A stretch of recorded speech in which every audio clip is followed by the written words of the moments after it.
Hello, this is Dr. Sina McCullough from Hands Off My Food. Welcome to part one in our series titled, Government Grabs Raw Milk. Is Your Soda Next? A bill has been proposed in Virginia that could put small family farms out of business and eliminate your freedom to choose raw milk. Now, even if you don't drink raw milk, this bill affects you.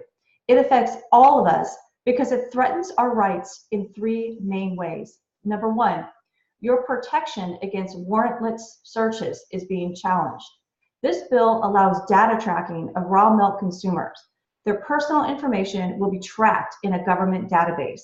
Imagine if you went to the grocery store and had to give your personal information before you could buy a loaf of bread or a steak.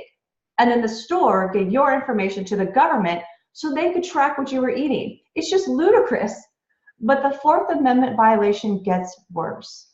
The language of the bill is so broad that if someone gets sick from drinking raw milk, the state can enter and inspect the home of both the farmer and the consumer without a warrant.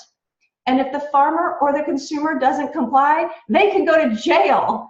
They can be charged with a Class 1 misdemeanor, which is punishable by up to 12 months in jail and a $2,500 fine per occurrence. Now, number two, your right to private property is also in jeopardy. The herd share agreement is a private contract between the farmer and the consumer, where the consumer actually becomes part owner of the dairy animal.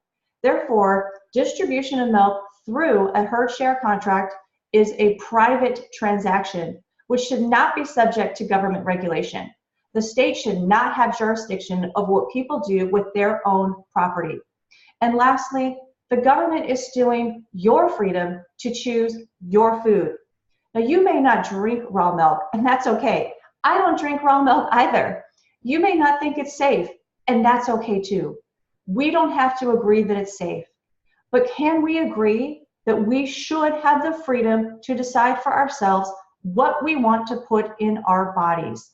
If you don't stand up for your neighbor's right to choose raw milk, your favorite food or beverage might be next. You see, the government is drawing an arbitrary line in the sand. They are deciding which foods they will allow you to eat and which foods you can't eat.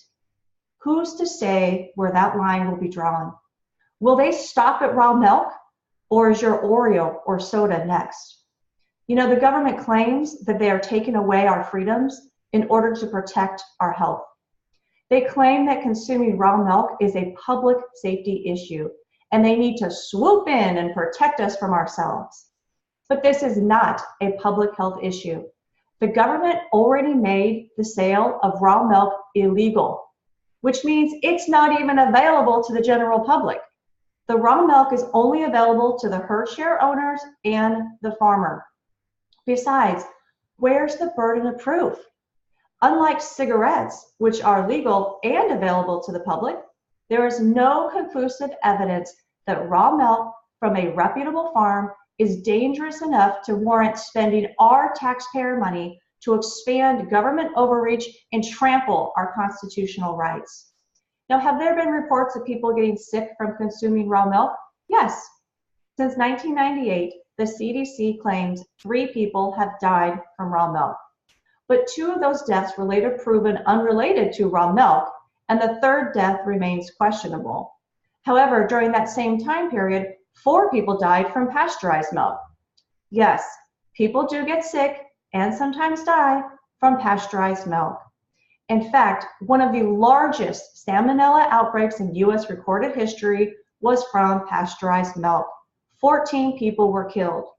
But I don't see the government calling for warning labels or trying to restrict our access to pasteurized milk. Sure, more people drink pasteurized milk than raw milk, so you would expect more sicknesses and more death. But that's the point. Americans are hit with foodborne illnesses all the time. 1 in 4 of us will get sick from food this year. These illnesses occur from all types of foods, including chicken, spinach, peanut butter, and even your TV dinners. I'm sure each one of us knows someone who has gotten sick from eating food. But I think the most important question to ask ourselves is this: do government rules and regulations really make our food safer? Do they really protect our health?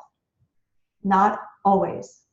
The government doesn't always get it right. For instance, in the 1980s, Americans unknowingly drank experimental pasteurized milk for nearly 8 years. That milk, which was approved by the FDA, made some of us sick. In fact, it likely contained elevated levels of a hormone linked with colon, breast, prostate, and childhood cancers. The FDA not only knew about it, they sanctioned it. In fact, the FDA still allows that milk to be sold in our grocery stores, and it's not labeled. My point is, why should we hand over another part of our food supply to the government to regulate, especially when they can't prove that a public safety issue exists? And they have already proven that they are not looking out for our health in the very same food sector that they claim this bill will protect.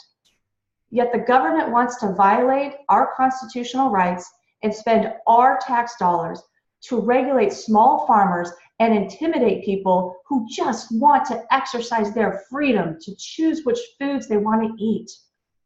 Let's stand up for our small farms. Let's stand for our right to decide what we put in our bodies. Let's stand up for our right to private property and our right against warrantless searches. Today they're coming for raw milk, but tomorrow they may come for your soda, coffee, or your kombucha. Please call and email your elected officials in the House and the Senate. Tell them vote no on HB 825 and no on SB 962. We all eat food. We're all in this together. Thank you.